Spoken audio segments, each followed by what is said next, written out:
अल्लाह तेरी इबादत करता हूं, अल्लाह तेरे से मदद मांगता हूं। सबसे पहले रहीम यार खान,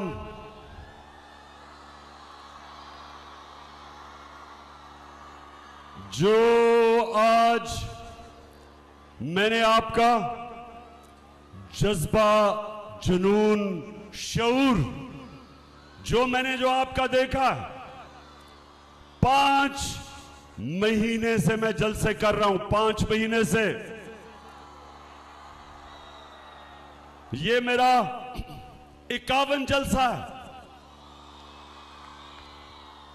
लेकिन इस गर्मी में जो मैंने आपका जुनून देखा है, और खास तौर पे जो मेरी बहनें सामने बैठी हैं,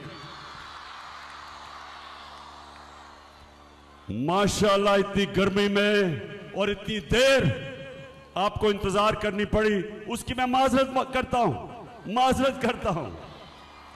वजह उसकी ये कि आज सारे पाकिस्तान में अवाम निकली हुई है आज सड़कों पे, और ये रहीम यार खान से जो मेरा खिताब है वो सारे पाकिस्तान में जा रहा है। तो उधर से दरखास्त आई थी कि 8 बजे से पहले तकरीर ना करना क्योंकि लोग जमा हो रहे हैं, तो मैंने उनके लिए आपको इंतजार करवाई। मैं फिर से माजरत करता हूं आपसे कि इस गर्मी में आप बैठे भी रहे, और जो माशाल्लाह मैं देख रहा हूं वहां से जिस तरह फिर से आपके जज्बे और जुनून को सलाम पेश करता हूं। अच्छा रहीम यार खान, सबसे पहले हमारी कोशिश कि जो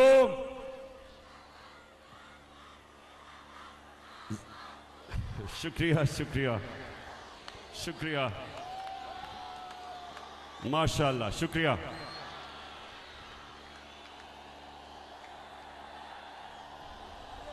बहुत शुक्रिया आपका, बहुत शुक्रिया। मैं सिर्फ आज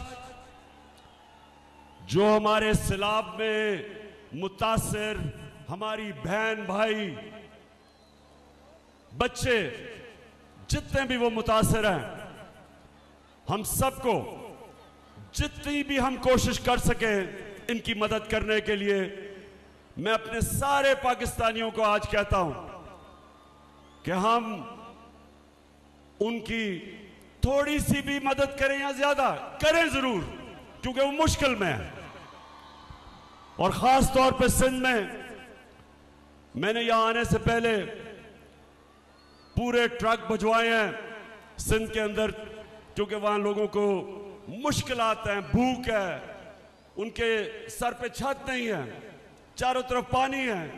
तो इंशाअल्लाह एक तो ये भिजवाए, और इंशाअल्लाह मैंने पैसे इकट्ठे किए हैं 3 टेलीथॉन में, और आपको खुशी होगी कि 3 यानी 8 घंटे में पाकिस्तानियों ने 14 अरब रुपया, 1400 करोड़ रुपया दिया मुझे। तो ये है हमारे पाकिस्तानी। अगर उनको ये एतमाद हो जाए कि हमारा पैसा सही जगह जा रहा है, कोई कौम दुनिया में पाकिस्तानियों से ज्यादा खुले दिल की कौम नहीं है। लेकिन मुझे अफसोस हुआ कि हमारा क्राइम मिनिस्टर और जो बिलावल भुट्टो अभी तक उर्दू सीख रहा है। 14 साल हो गए, 14 साल। अंग्रेज भी 2 सालों के अंदर उर्दू बोल रहे हैं, वो 14 साल अभी भी उर्दू नहीं बोल सकता। तो ये दोनों अमेरिका गए हुए हैं। मैं सबसे पहले इनसे सवाल पूछता हूं कि वो तुम क्या करने गए हो अमेरिका? अजाब आया हुआ है, अल्लाह का इम्तिहान पाकिस्तान पे आया हुआ है। सारी दुनिया, वो एक अमेरिकी एक्ट्रेस भी आई हुई है सैलाब मुतासरीन की मदद करने, तो आप यहां से उठ के उधर किधर चले गए हैं? वहां क्या कर रहे हैं? पहले तो मैं ये बता दूं कि वहां महंगे तरीन होटलों के अंदर ठहरे हुए हैं, महंगे तरीन होटलों में। एक तरफ शहबाज शरीफ भीख मांगने जा रहा है और दूसरी तरफ जिनसे भीख मांग रहे हैं उनको शो मारने के लिए सबसे महंगे होटलों में ठहरे हुए हैं। जरा पहले, अच्छा मैंने आज आपको बड़ी वीडियोस दिखानी है। मैं चाहता हूं कि मेरी कौम में जो शऊर आ रहा है, मैं तो अल्लाह का शुक्र अदा करता हूं कि अल्लाह प्राइम मिनिस्टर बनने से कई ज्यादा मैं जो अल्लाह का शुक्र करता हूं कि जो मेरी कौम आज जाग गई है, जो शऊर आ गया। क्योंकि इंशाअल्लाह जिस रास्ते पे अब हम लग गए, और मैं अभी आपको बाद में अपना लाएअमल देने लगा हूं, पहले एक कौम जागती है, पहले उसमें शऊर आता है और फिर वो अपनी आजादी की जदोजहद करती है। इलामा इकबाल ने अपनी शायरी और फलसफे के जरिए गुलाम मुसलमानों को, सोए हुए हिंदुस्तान के मुसलमानों को जगाने की कोशिश की। और आज मैं आपके सामने आया हूं, अपनी कौम को हकीकी आजादी के लिए जगाने की कोशिश कर रहा हूं आपको। और मैं खुश हूं कि जिस कौम की माएं, बहनें और ख्वातीन जाग जाती हैं, वो आजाद हो जाती है। जिस कौम के नौजवान जाग जाते हैं, उस कौम को कोई गुलाम नहीं बना सकता। और इंशाअल्लाह मैं अभी इसके ऊपर भी आ रहा हूं। सबसे पहले मेरे पाकिस्तानियों, सिर्फ आप ये देखें, मैं बार बार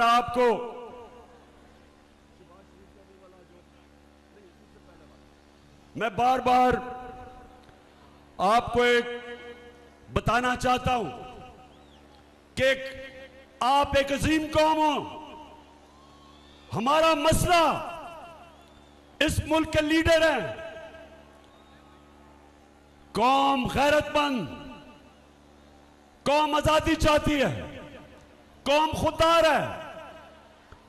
कौम उस नारे के ऊपर पाकिस्तान बना था जो आपके सबके दिलों के अंदर वो नारा है कि पाकिस्तान का मतलब क्या? ला इलाहा इल्लल्लाह के नारे पे एक गैरतमंद कौम बनती है।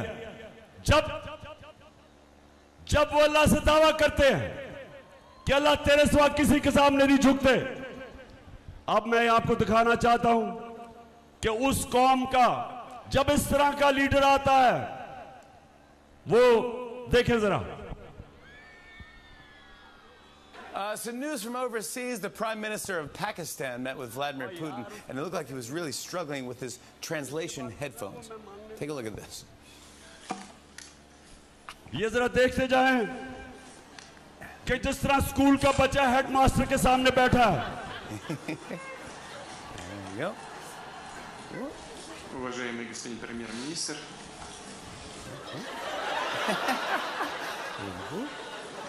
काम पे टांग रही है। Yeah, there you go. There you go. There we go. Уважаемый господин премьер-министр, идет перевод, все нормально?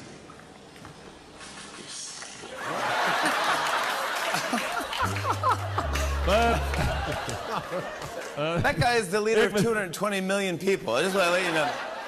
ये मैं सिर्फ आपको इसलिए दिखा रहा हूं कि जब किसी को एक इंपोर्टेड प्राइम मिनिस्टर साजिश के जरिए एक बैरूनी साजिश के लिए जब मुल्क के ऊपर बिठाया जाता है तो वो मुल्क को इस तरह शर्मिंदा करवाता है। फिर देखें, मैं सऊदी अरब से होके आया हूँ, मैं यूएई के होके, अभी मैं तुर्की होके आया हूँ, और मैंने उन भाइयों को कहा कि आप हमारे बड़े अजीम भाई हैं, हमेशा आपने हमारी मदद की। और मैंने यही कहा, जब मैं आया हूँ तो आप समझेंगे शायद ये मांगने आया, मैं मांग नहीं आया, लेकिन मजबूरी है।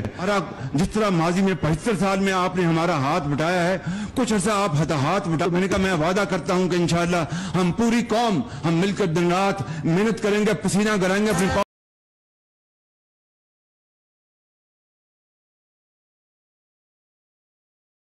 अब सुनो,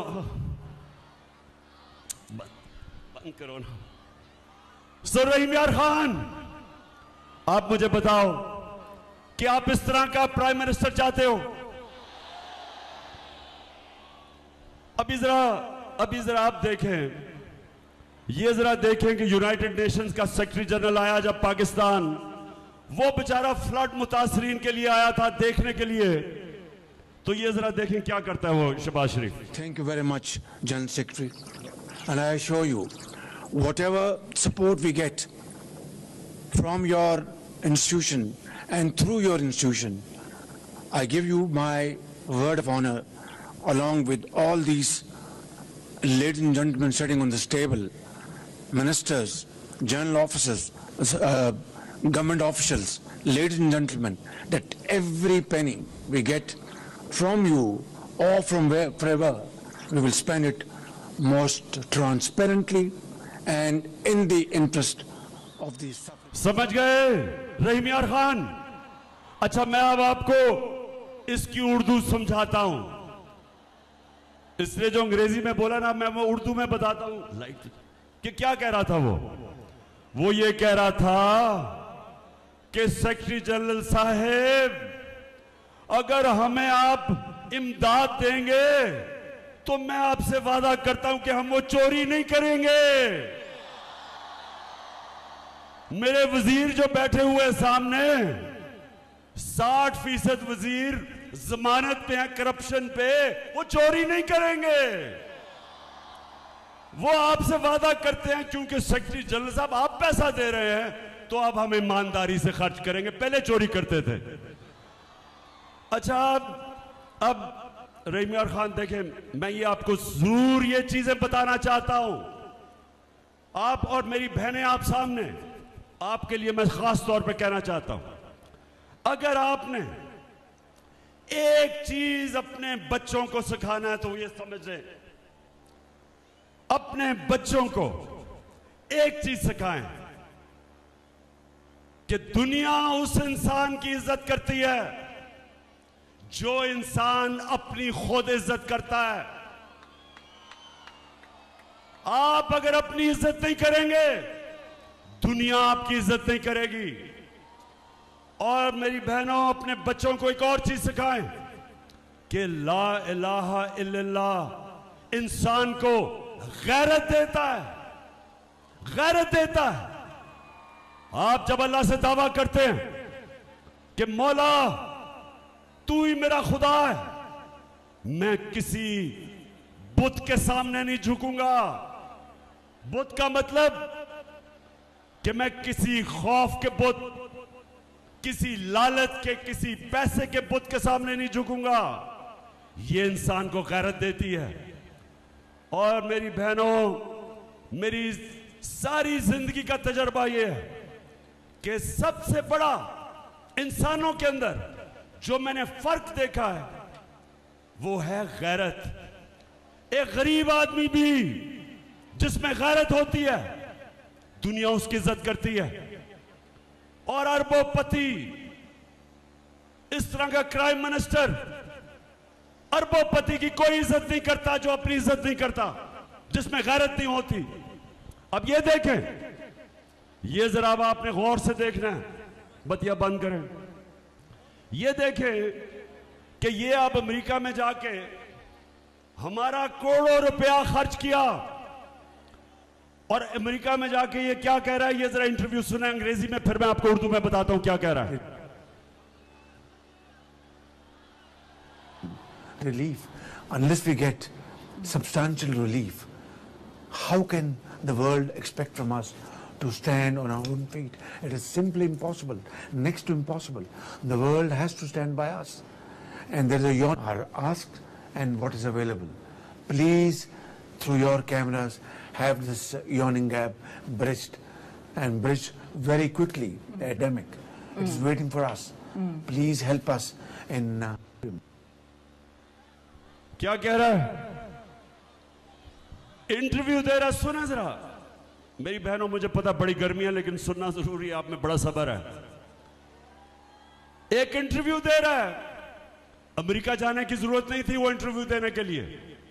वहां जाके उसको कह रहा है कि हमारे मुल्क के हालात बहुत बुरे हैं, खुदा के वास्ते हमें पैसा दिलवा दो।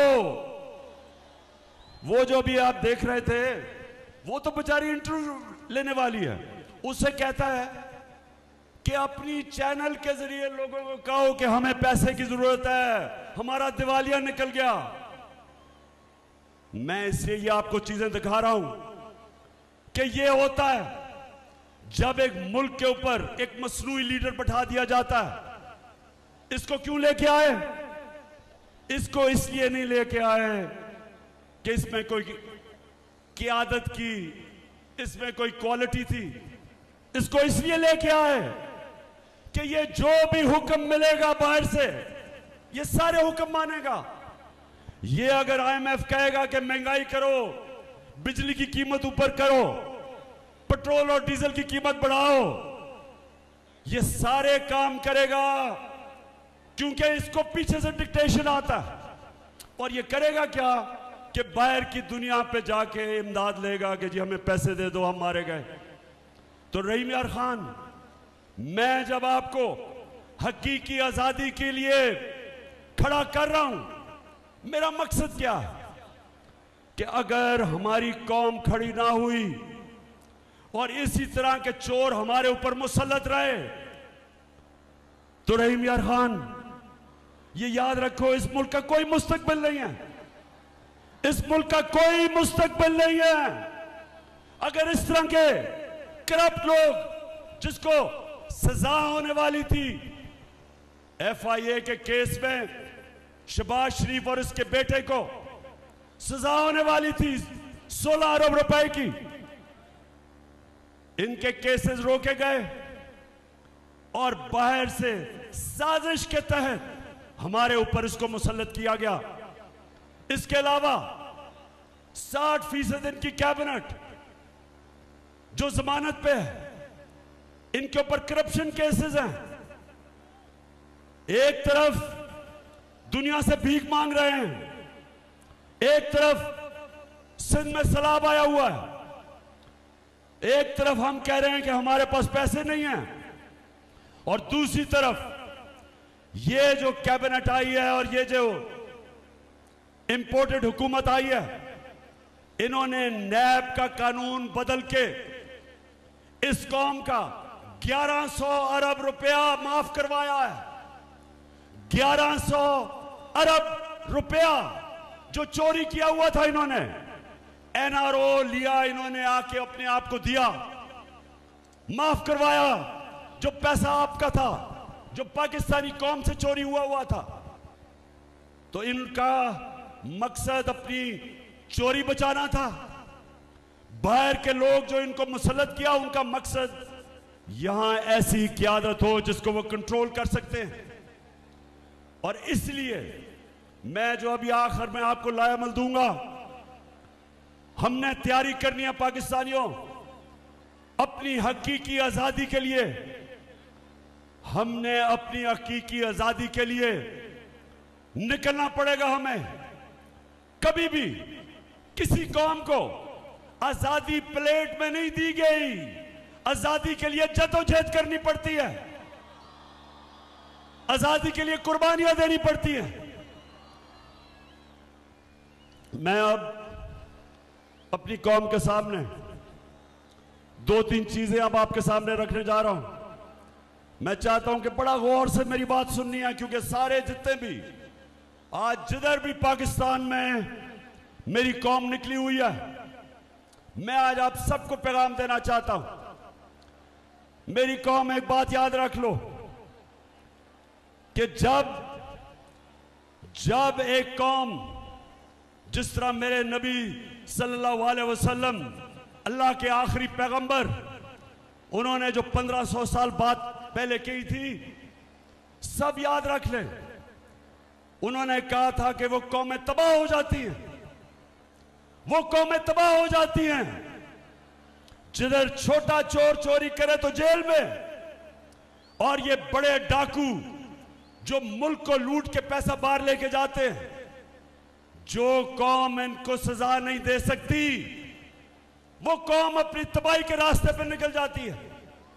आज रहीम यार खान, आज अगर हम चुप करके ये कबूल कर लें कि 1100 अरब रुपया जो इस कौम को चोरी किया इन्होंने, और इनको हमारे पर मुसल्लत किया, और अगर हम ये कबूल कर लें इस चोरी को, और अगर हम गुलामों की तरह इनसे अपनी आजादी छीनने की ना कोशिश करें और मान जाएं गुलामी, तो मेरे सारे पाकिस्तानी जो देख रहे हो, हमारा कोई मुस्तकबिल नहीं है।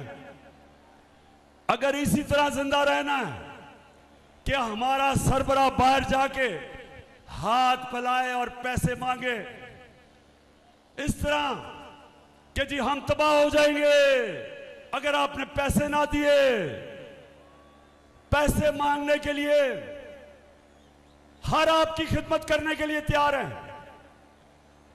जो भी पैसा देगा, पाकिस्तानियों याद रखो, वो आपकी आजादी का सौदा करेगा, इस मुल्क की सॉवरेंटी, वो सॉवरेंटी के ऊपर सौदा करेगा। कोई, वो कहते हैं there is no free lunch, कोई चीज मुफ्त नहीं आती। पहले आपने 30 साल इन दोनों ने हुकूमत की, मुल्क का दिवालिया निकाला, मुल्क को मकरूज किया, और आज वही लोग आज बाहर जा रहे हैं पैसे मांगने के लिए। क्यों लोग इनको पैसे नहीं देते? क्यों लोग इनको पैसे नहीं देते? बताएं, क्यों नहीं पैसे देते? क्योंकि इनको सबको पता है कि इनके अपने पैसे मुल्क से बाहर पड़े हैं, चोरी करके खुद बड़े बड़े महलों में रह रहे हैं, और आज पाकिस्तानी दुनिया में कह रहे हैं कि जी हमें पैसे दो। कोई पैसे नहीं दे रहा। जो सिंध के अंदर और बलूचिस्तान में खास तौर पे जिस तरह का फ्लड आया, आज दुनिया को, पाकिस्तान को पैसा देना चाहिए था, लेकिन दुनिया को पता है कि इस वक्त की क़यादत आसिफ जरदारी और ये शरीफ 30 साल से ये चोरी कर रहे हैं। बाहर के अखबारों में इनकी चोरियों के ऊपर लिखा हुआ है, बाहर के मीडिया पे इनकी डॉक्यूमेंट्री चोरियों की चली हुई है। कभी भी वो इनको पैसे नहीं देंगे, जिसकी वजह से सिंध के और बलूचिस्तान के, खास तौर पे इन दो सूबों की बात कर रहा हूं, सैलाब के मुतासरीन मुश्किल में हैं। तो मैं आज अपनी कौम के सामने, रहीम यार खान कौम के सामने आज मैं जो बात करना चाहता हूं वो ये कि देखें, मेरी इन्होंने ये जो साजिश की थी, इन्होंने पूरी तरह कोशिश की कि इमरान खान को नाअहल किया जाए, क्योंकि डरे हुए हैं पाकिस्तानी अवाम से कि जब भी इलेक्शन होंगे, इनको पता है कि इस वक्त तहरीक इंसाफ जीत जाएगी, तो इलेक्शनों से भाग रहे हैं और कोशिश कर रहे हैं कि इमरान खान को नाअहल किया जाए, और दूसरी कोशिश कर रहे हैं पहले से इनका प्लान बना हुआ है, मैं आप सबको पहले भी बता चुका हूं। 4 लोगों ने बंद कमरे में फैसला किया मुझे मरवाने का, और वो लोग अभी भी उस साजिश पर लगे हुए हैं। उन्होंने दोनों मरियम जो झूठ बोलने की पीएचडी दोनों के पास है, इनको और जावेद लतीफ को, इन्होंने इनसे प्रेस कॉन्फ्रेंस करवाई, और प्रेस कॉन्फ्रेंस करवाई ऐसी कि इमरान खान खुदा ना खास्ता उसने मजहब की तौहीन की है। और फिर इनकी कोशिश है कि इसकी वजह से अगर कोई भी मेरे ऊपर वारदात हो तो कहेंगे जी मजहबी जुनूनी ने कर दिया, कहेंगे कि जी कोई दीनी इंतहा पसंद है इसको मार दिया। ये इनका प्लान है। लेकिन मैं आज आप सबको कह रहा हूं, सारे पाकिस्तान में मैं फिर रहा हूं, मुझे अपनी जान से ज्यादा मुझे पाकिस्तान की आजादी की फिक्र है। मैं आजाद देखना चाहता हूं। मैं रहीम यार खान सुन लो, सारा पाकिस्तान सुन लो, मैं आज आपको कह दूं कि एक तो मेरा ईमान है अल्लाह पे, ला इलाहा इल्लल्लाह। मेरा ईमान है कि जब तक अल्लाह फैसला नहीं करता इंसान दुनिया से नहीं जाता। दूसरा, मेरा ये ईमान है कि मौत बेहतर है गुलामी से, इससे बेहतर है मर जाओ गुलाम रहने से। तो रहीम यार खान ये सुन ले आप कि ये जो साजिश है, ये साजिश कौन कर रहे हैं? ये वो लोग जो अपनी अना के लिए अना और अपने करप्शन के कैदी हैं, गुलाम हैं अपनी करप्शन और अना के। ये मुल्क से बाहर रहते हैं, पाकिस्तान आते हैं गवर्नमेंट करने के लिए, पैसा यहां से लूटते हैं और मुल्क से बाहर चले जाते हैं।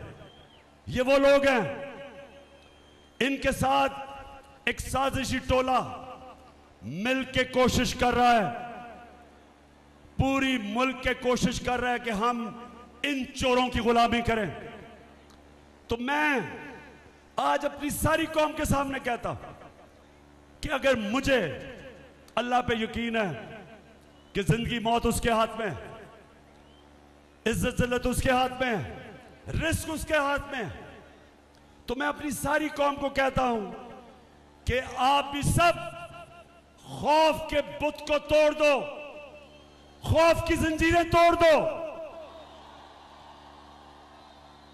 सारी कौम को मैं कहता हूं कि आप तैयारी करें, आप मेरी कॉल की तैयारी करें, क्योंकि मैंने फैसला किया है कि मैंने किसी सूरत इन चोरों को किसी सूरत कबूल नहीं करना। रहीम यार खान, जो आज हो रहा है, हर रोज हम सुनते हैं कि इनके केसेस माफ हो रहे हैं।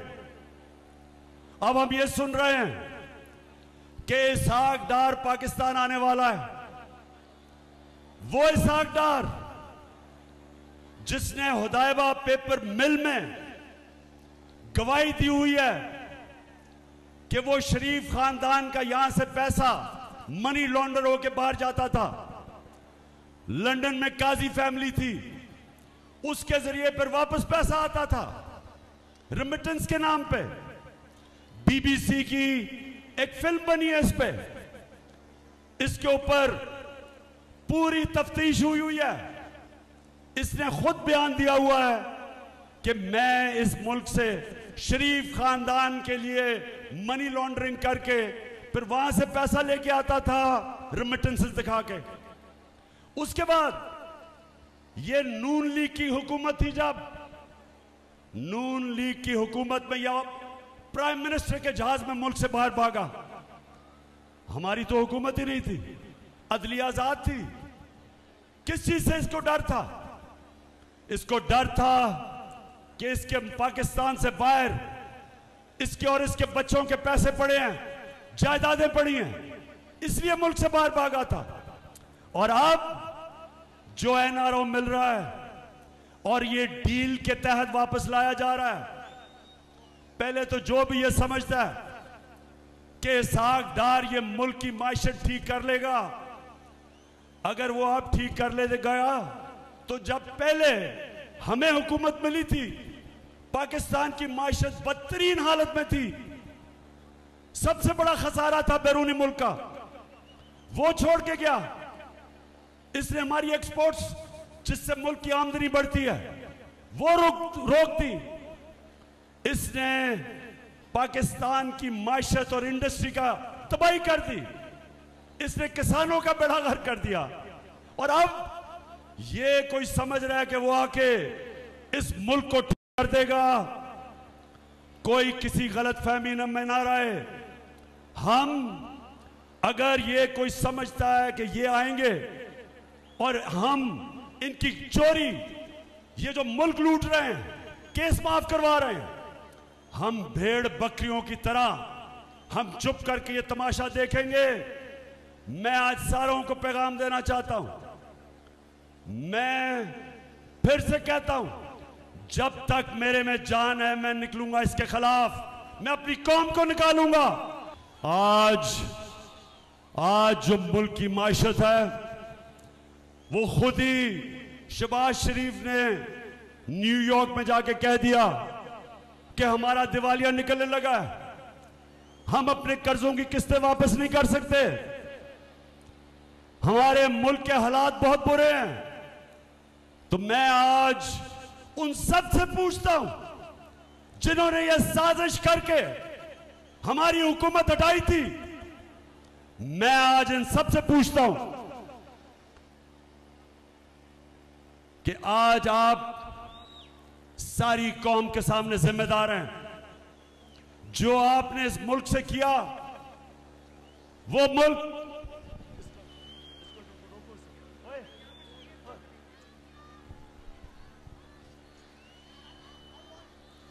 मुल्क या ऊपर जरा ज्यादा बड़ा जलसा हो रहा है इसलिए मैं इनको जरा कंट्रोल कर रहा हूं। वो मुल्क, सुने जरा, हमारी जो माइशत थी, हमारे तीसरे और चौथे साल में 17 साल के बाद हमारी माइशत की बेहतरीन परफॉर्मेंस थी। 5.6% तीसरे साल और 6% चौथे साल हमारी माइशत तरक्की कर रही थी। 17 साल के बाद हमारी इंडस्ट्री ऊपर आ रही थी। हमारे किसानों को जो हमने पैकेज दिया, 4 फसलों में रिकॉर्ड प्रोडक्शन थी, रिकॉर्ड पैदावार थी। 4 फसलों में इंडस्ट्री भी आगे जा रही थी, हमारे किसान भी खुश था, हमारे मुल्क की दौलत में इजाफा हो रहा था। रिकॉर्ड हमारी एक्सपोर्ट्स थी, 32 अरब डॉलर की रिकॉर्ड एक्सपोर्ट्स, यानी कि रिकॉर्ड डॉलर मुल्क में आ रहा था। ओवरसीज पाकिस्तानीज ने रिकॉर्ड पैसा रेमिटेंसेस भेजे थे, 31 अरब डॉलर। आईटी, पहली दफा हम अपनी इंफॉर्मेशन टेक्नोलॉजी को उठा रहे थे। 2 सालों में 70% इजाफा हुआ उनकी एक्सपोर्ट्स में। हमारा टैक्स कलेक्शन पाकिस्तान की तारीख के सारे रिकॉर्ड तोड़ दिए और हमने अपनी कौम को महंगाई से बचाया हुआ था। हमने लोगों को बिजली की महंगाई और डीजल और पेट्रोल की महंगाई से बचाया हुआ था। हमारे जमाने में 150 रुपया लीटर पेट्रोल और डीजल था, आज 250 रुपए पहुंच गया डीजल और 236 पे पेट्रोल।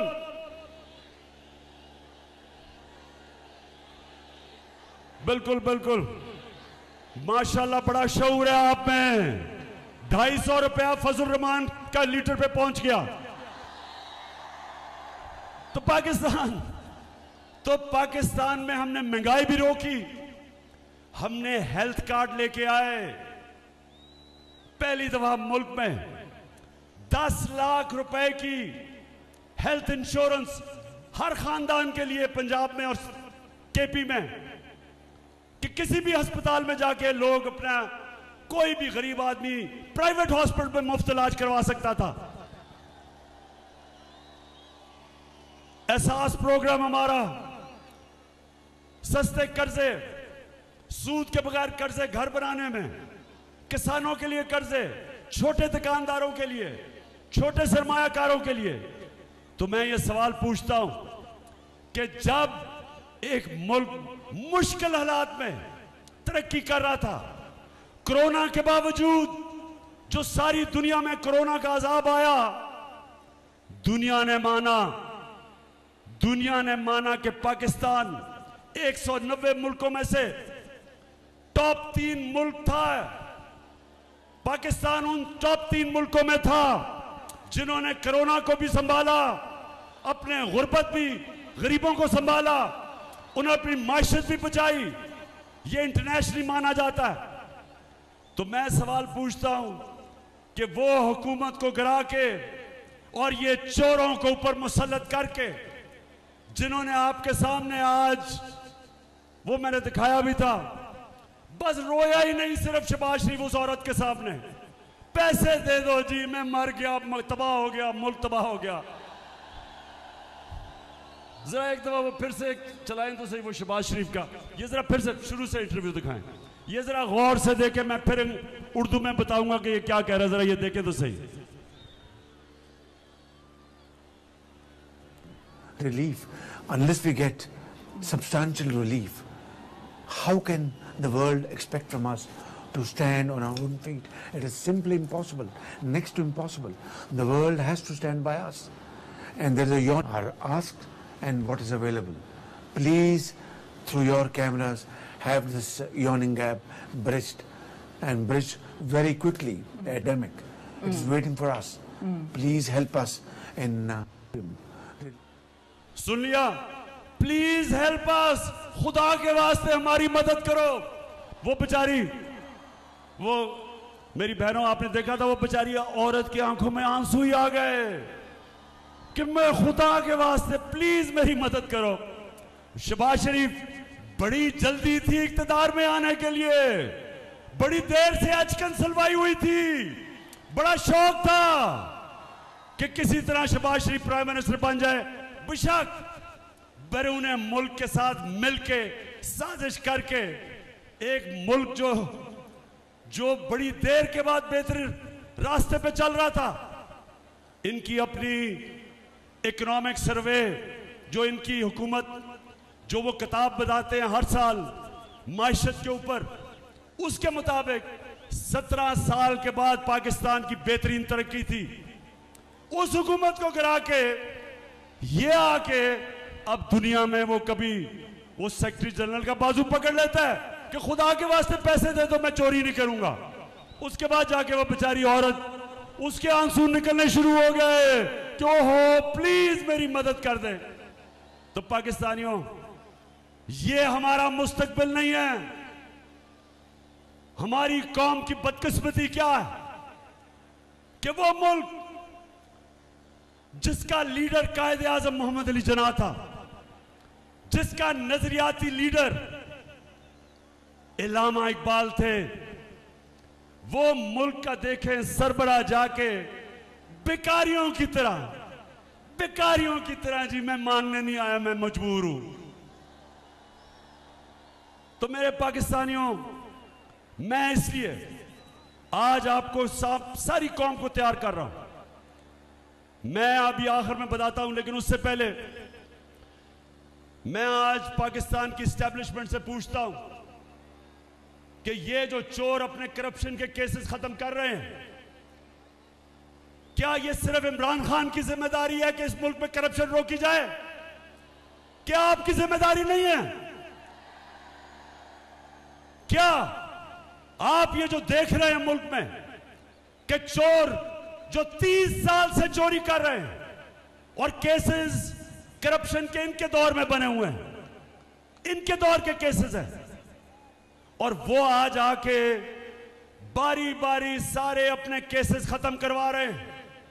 और कौम को 1100 अरब रुपया जो कौम का चोरी किया हुआ था वो हजम कर रहे हैं। क्या मैं अकेला हूं? मैंने ठेका लिया हुआ इस मुल्क का कि करप्शन के खिलाफ लड़ूं? क्या और किसी की जिम्मेदारी नहीं है? हमारी एस्टेब्लिशमेंट कहती है ताकत उनके पास है, लेकिन वो कहते हैं हम तो न्यूट्रल हैं, हम तो किसी तरफ नहीं हैं। अल्लाह ने, सुन लो मेरी बात रहीम यार खान वालों, अल्लाह ने कुरान में वाज़े किया है अमर बिल मारूफ वो नहीं अनिल मुनकर।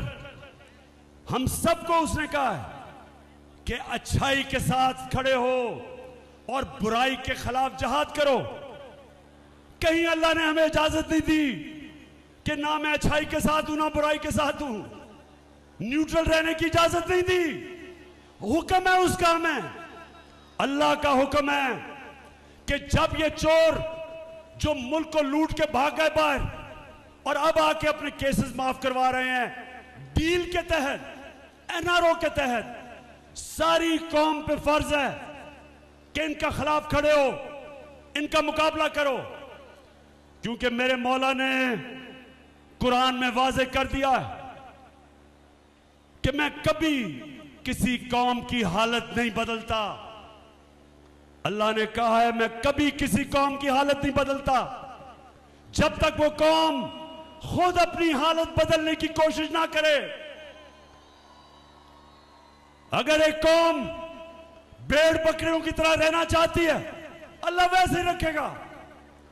अगर एक कौम आजाद होना चाहती है, हकीकी आजादी चाहती है, और हकीकी आजादी का मतलब हकीकी जमहूरियत, हकीकी जमहूरियत इंसान को हकीकी आजादी देती है। इसके लिए इंसानों को जब से अल्लाह ने दुनिया बनाई है जद्दोजहद करनी पड़ती है। किसी जमहूरियत में यह नहीं होता कि जो इमरान खान और तहरीक इंसाफ की सहाफी जो उनके लिए उनका मौक़िफ़ पेश करें, उनको धमकियां, उनके खिलाफ FIR, वो मुल्क से बाहर उनको भड़का दो। जो चैनल इमरान खान का मौक़िफ़ पेश करे उसको बंद कर दो, उसके ऊपर हर किस्म की धमकियां दो। वो जो हमारे सोशल मीडिया के नौजवान सारे पाकिस्तान में, जो हमारे भी नहीं हैं, जो इस कौम के लोग हैं, जो भी सोशल मीडिया में कोई ऐसी चीज के जो पसंद नहीं है, उनको धमकियां आती हैं, नामालूम नंबर से धमकियां आती हैं, डराया जाता है, खौफजदा किया जाता है। मैं इसलिए आप सबको यह कहना चाहता हूं कि आजाद कौमों के अंदर यह नहीं होता, यह सिर्फ गुलाम कौमों में होता है। आजाद जमहूरियत, जो जमहूरियत आजादी देती है, उस जमहूरियत में यह नहीं होता। और जब तक हकीकी जमहूरियत ना आए, कौम तरक्की नहीं करती, कौमें नहीं तरक्की करती। तुर्की, जब तक तुर्की में हकीकी जमहूरियत नहीं आई, उसने तरक्की नहीं की। बांग्लादेश, जब तक उनकी जमहूरियत बेहतर नहीं हुई, बांग्लादेश ने तरक्की नहीं की और आज हमारे से आगे निकल गया। हमें रोका हुआ इसने कि हम आजाद नहीं हैं, हमें डराया धमकाया जाता है। तो रहीम यार खान और पाकिस्तान में जो भी देख रहे हो मुझे, आगे से नामालूम नंबर से आपको कोई धमकियां दे, वापस उसको धमकी दो। रहीम यार खान, मुझे वादा करो, किसी को भी आगे से नामालूम नंबर से धमकी आई तो मेरे से वादा करना है कि आपने वापस उसको धमकी देनी है। आपने उसे कहना है, जब वो धमकी दे, उसे कहना मेरा आइन, इस मुल्क का कानून मुझे इजाजत देता है आजादी राय पे, फ्रीडम ऑफ एक्सप्रेशन, ये मेरा बुनियादी हक है। और एक आजाद मुल्क की आजाद अदलिया, उसको इजाजत देती है ये कि वो अपने हकूक के लिए खड़ा हो सके। और माशाल्लाह आज हमारी अदालतों ने बड़ी आगे बढ़े। हमारी अदालतें ऐसे नहीं थी पहले तो कंट्रोल थी। एक बड़ी जद्दोजहद के बाद आज हमारी अदालतें आजादी की तरफ जा रही हैं। कौम पूरी इनके साथ खड़ी हो और अदालतों को कौम के बुनियादी हकूक की हिफाजत करने के लिए खड़ा होना चाहिए। अच्छा, अब एक और चीज, रहीम खान, ये याद रखना, मैं फिर से आपको दोहराता हूं, कभी कोई आजादी प्लेट पे रख के नहीं देता। कोई नहीं कहता कि आओ आजादी ले जाओ। इंसानी तारीख हमें यह बताती है कि कौम में अपनी आजादी जदोजहद करके, जहाद करके लड़ती है। यह वक्त आ गया मेरे पाकिस्तानियों, यह वक्त आ गया कि हम अपनी आजादी लें। ये जो चोर, ये जो डाकू, ये जो हमारे ऊपर मुसल्लत किए गए हैं, ये जो एनआरओ वाले, ये जो बाहर बैठ जाते हैं, मुल्क से बाहर बड़े बड़े महलों में रहते हैं, मुल्क को लूटने आते हैं और चोरी करके फिर बाहर चले जाते हैं। वक्त आ गया है पाकिस्तानियों, इनके सामने खड़ा होना। मैंने सुना एक बहुत बड़ा कातिल मुजरिम जो आजकल इंटीरियर मिनिस्टर बनाया हुआ है, ये याद रखें, इस हुकूमत में आपको कोई बड़ा ओहदा नहीं मिल सकता जब तक आपने कोई बड़ा जुर्म ना किया हो। जितने बड़े मुजरिम उतने बड़े ओहदे। तो राना सनाउल्लाह को उन्होंने इंटीरियर मिनिस्टर बनाया। राना सनाउल्लाह कहता कि अब जब ये तहरीक इंसाफ का धरना होगा इस्लामाबाद में, तो कहता मैंने आंसू गैस के लिए तैयारी की हुई है और मैंने पैलेट गन्स, यानी पैलेट गन्स भी तैयार किए हुए हैं। मैं राना सनाउल्लाह पहले तो पूछता हूं, वैसे तुम्हारे में अकल तो है नहीं, लेकिन मैं फिर यह पूछता हूं कि मुल्क की बदकिस्मती देखो कि इस तरह का आदमी जिसको जेल में होना चाहिए, जो इनका अपना नून लीग का वजीर कहता है कि इसने 18 कत्ल किए हैं, वो आज हमें बता रहा है कि जमहूरियत क्या होती है। राना सनाउल्लाह, सबसे पहले ये मेरा हक है, मेरा जमहूरी हक है कि मैं पुरअमन एहतजाज करूं। जब हमारे जमाने में, मेरी गवर्नमेंट में, एक दफा कांपे टांगने वाली बिलावल, एक दफा वो बड़ा डराने आया हमें जी, कांपे टांग जाएंगी उसके धरने से। बड़ा सिंध से आया, पैसा खर्च किया, बेचारी सिंध कौम का पैसा वो भी खर्च करके पहुंचा इस्लामाबाद, तो पता चला कि अपनी कांपे टांग गई।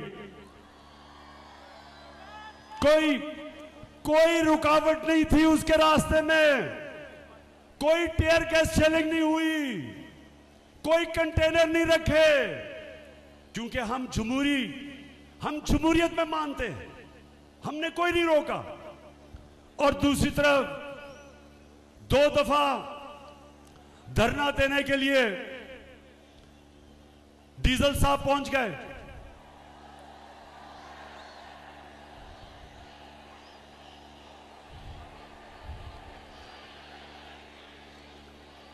डीजल ने बड़ा डराया कि हुकूमत गिराने आ रहा हूं मैं। ऊपर से ये भी क्या, मुझे इशारा मिला कहीं से, तो डीजल पहुंच गया 2 दफा। उससे पूछो, एक रुकावट उसके सामने नहीं रखी, बल्कि डीजल को हमने कहा कि अगर खाने पीने की जरूरत होगी तो वो भी हम आपको दे देंगे धरने में। और ये राना सनाउल्लाह हमें डरा रहा है कि जनाब तुम आओ तो मैं वो पैलेट गन चलाऊंगा तो tear gas shelling. Rana Sanaullah, तुम और ये जो तुम्हारा डरपोक cherry blossom boot polish Shahbaz Sharif, तुम दोनों मेरे से सुन लो। पहली दफा जब हमने 25 मई को हम जब आए थे इस्लामाबाद, तो हमें यह अंदाजा नहीं था कि तुम जुल्म करोगे। ख्वातीन को देख के, बच्चों को देख के, फैमिलीज को देख के हमें यह अंदाजा नहीं था कि तुम शेलिंग करोगे। सारी हमारी पाकिस्तानी और इस्लामी रवायत के खिलाफ औरतों के ऊपर, बच्चों पे शेलिंग किया आपने। घरों में 2-2, 3 बजे लोगों के घरों में घुस के हरासा किया, डराया, धमकाया, जेल में डाला, हजारों लोगों को जेल में डाला। हमें अंदाजा नहीं था। अब राना सनाउल्लाह, अब कान खोल के सुन लो। इस बारी कप्तान पूरी प्लानिंग करके आएगा। अच्छा राना सनाउल्लाह, देखो आपको शायद भूल गया हो, ज्यादातर लोग पैदा ही नहीं हुए थे जब मैं क्रिकेट खेलता था। मैं अल्लाह की, सारा कुछ अल्लाह करता है, कोशिश इंसान की, कामयाबी अल्लाह की। तो मुझे अल्लाह ने बड़ी कामयाबी दी और क्रिकेट की तारीख में मुझे एक वो टॉप कप्तानों में माना गया। अब कप्तान क्या होता है? सिर्फ सारी खेलों के अंदर एक स्पोर्ट के अंदर कप्तानी की जरूरत होती है, बाकी कोच ज्यादा अहमियत कोच की होती है। सिर्फ क्रिकेट में कप्तान की जरूरत पड़ती है, क्योंकि उसको फैसले करने पड़ते हैं, वो फैसले जो किसी कप्तान को नहीं करने पड़ते। तो कप्तान की सबसे बड़ी क्वालिटी क्या होती है? वो सारा वक्त देख रहा होता है कि मेरा मुखालिफ क्या कर रहा है और मैं क्या करूंगा। मुझे तो पता है राना सनाउल्लाह ने क्या करना है, मुझे तो पता है राना सनाउल्लाह ने क्या करना है। राना सनाउल्लाह को नहीं पता मैंने क्या करना है। तो तैयारी कर लो। मेरी सारी आज पाकिस्तानी कौम देख रही है, तैयारी कर लो। लेकिन मैं उससे पहले, खत्म करने से पहले एक बताना चाहता हूं। मैं ये जरूर दिखाना चाहता हूं आपको कि किस तरह के लोग हमारे ऊपर मुसल्लत किए गए हैं। जो स्टार है, जो नवाज शरीफ की जो स्टार मानी जाती है, वो उसकी बेटी मरियम है। अब मरियम उसकी फैमिली में सबसे अक्लमंद समझी जाती है। अब जरा ये आप ये जरा देखें, ख्वातीन ये जरा गौर से देखें, ये पहले देखें कि जब मैंने कहा कि आपके लंदन में ये महंगे महंगे इलाके में 4 महलात किधर से आए, तो ये सुने क्या कहती है कि इस तरह मुझे लगा कि आप लोगों को बेवकूफ नहीं बना सकते। मेरी सेंट्रल लंदन में प्रॉपर्टीज तो दूर की बात है, मेरी पाकिस्तान में भी कोई प्रॉपर्टी नहीं है। मैं अपने वालिद के साथ है और मुझे समझ नहीं आई कि मेरी और मेरी वालदा की और बहन भाइयों की प्रॉपर्टीज ये कहाँ से निकाल के ले आए हैं। मेरे नाम पाकिस्तान में कोई प्रॉपर्टी नहीं है, ये तो इंग्लैंड की बात है। सुन लिया रमियार खान, सुन लिया। मेरे पास तो कोई प्रॉपर्टी ना, इंग्लैंड तो दूर की बात है, पाकिस्तान में मैं बेचारी, मुझे तो हर रोज घर ढूंढना पड़ता है कोई छत मिल जाए। अब ये सुने, अब इस मरियम को नहीं पता था कि अल्लाह अल हक है, सच का खुदा है। कुरान में वो कहता है, मेरा ये वादा है कि सच आखिर में सबके सामने आएगा, उसका वादा है अल हक का।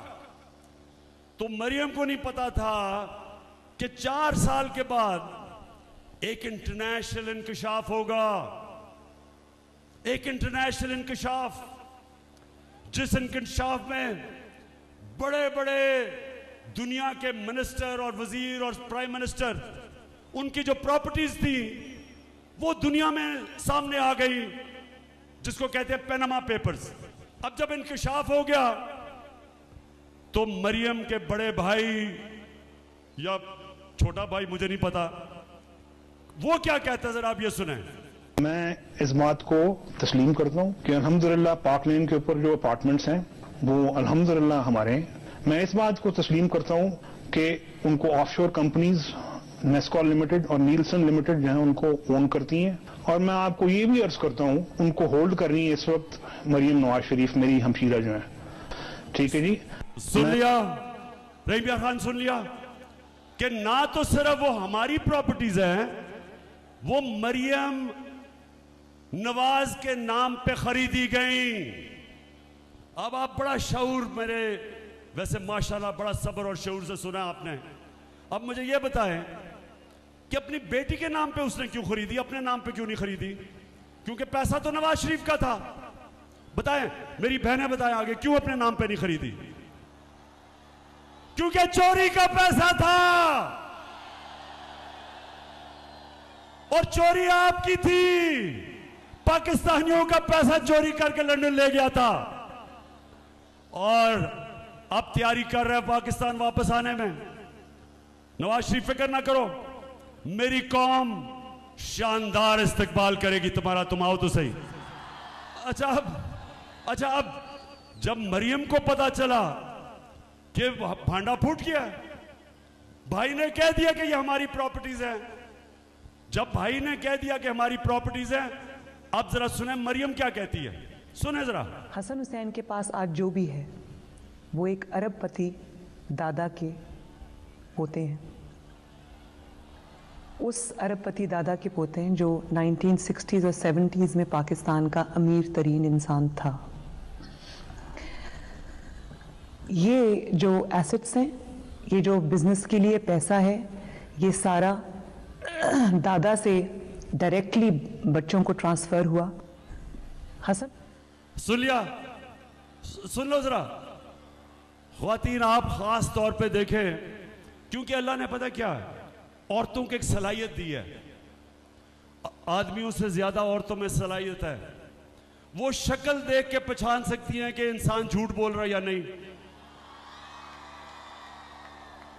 मैं अपने नौजवानों को बुरा नहीं कह रहा, लेकिन आपको पता होना चाहिए, जब बच्चा पैदा होता है तो जो माँ होती है वो बच्चे की शक्ल से पहचानती है कि वो क्या चाह रहा है, क्योंकि बोल तो नहीं सकता वो। तो माँ के अंदर अल्लाह सलाहियत डेवलप कर देता है, वो समझ आती है कि बच्चा क्या चाह रहा है उसकी शक्ल से। अब ये जो मरियम की शक्ल आपने देखी, क्या इसकी शक्ल के ऊपर आदमी तो समझेंगे कि ओहो ये तो झूठ बोल ही नहीं सकती। इतनी संजीदा शक्ल से उसने कहा कि मेरा दादा तो अरबोपति था। अब कि कह तो सकती नहीं थी कि मेरे बाप ने पैसा दिया है, क्योंकि बाप के पास उसने तो अपने एसेट्स में दिखाया ही नहीं है कि पैसा, और ये भी नहीं कह सकती थी चोरी का पैसा है।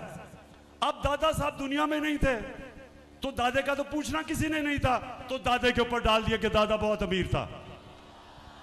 अच्छा अब जरा ये तमाशा देखें, मरियम का जो दादा था वो शहबाज शरीफ का बाप था। अब शहबाज शरीफ अपने बाप के मुतालिक क्या कह रहा है, जरा ये गौर से देखें। मेरे खानदान को 22 खानदानों में शुमार नहीं होता था।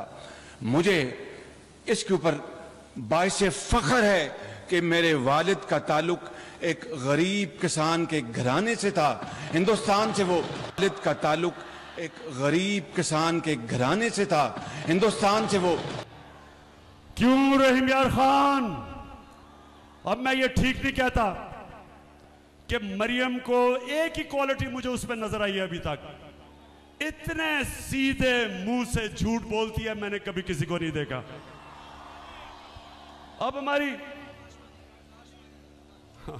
मेरी ख्वातीन को तो खैर आपको तो नजर आ गया होगा उस शक्ल से। मैं शर्त आपको लगाता हूं कि जितने भी हम मर्द बैठे हैं, हमने कहना था देखें बेचारी सच बोल रही होगी, इतनी शक्ल उसने कही होगी। अच्छा जी, अब जरा एक और कौन सा, अच्छा अब मैं आखिर में पहुंच रहा हूं। मैंने आज आपसे रहीम यार खान, आज मैंने फैसला किया था कि मैं लाएअमल तय करूंगा और अपनी कौम को बताऊंगा कि मैंने करना क्या। 51 जलसे कर बैठा हूं, सारे पाकिस्तान में मैं फिर लिया।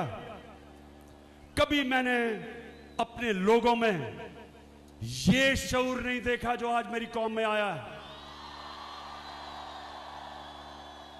मैंने कभी 5 इतने गर्मी के महीने, इतने गर्मी के महीने मैंने कभी इस तरह कौम को नहीं निकलते देखा जिस तरह आज आप बैठी हैं ख्वातीन गर्मी के अंदर।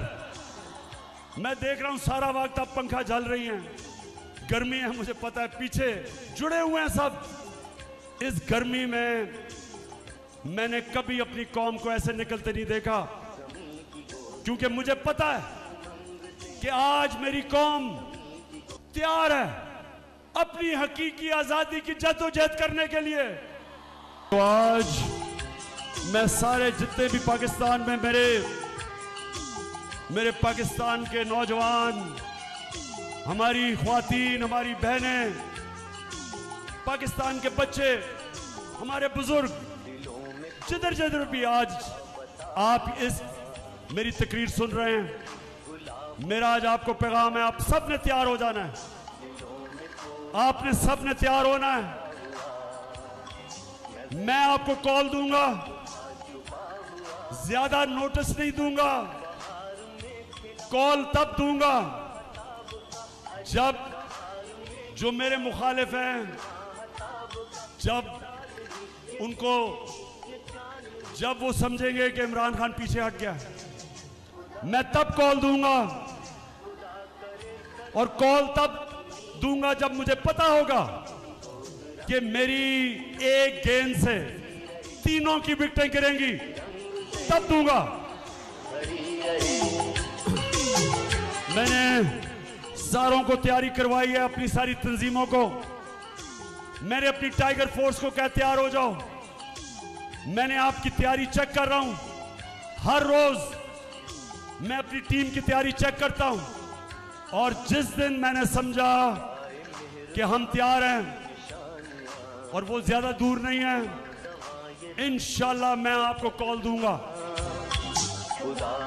और वो जो कॉल होगी वो कॉल आखिरी कॉल होगी, उसके बाद कोई मार्च नहीं होगी, कोई धरना नहीं होगा।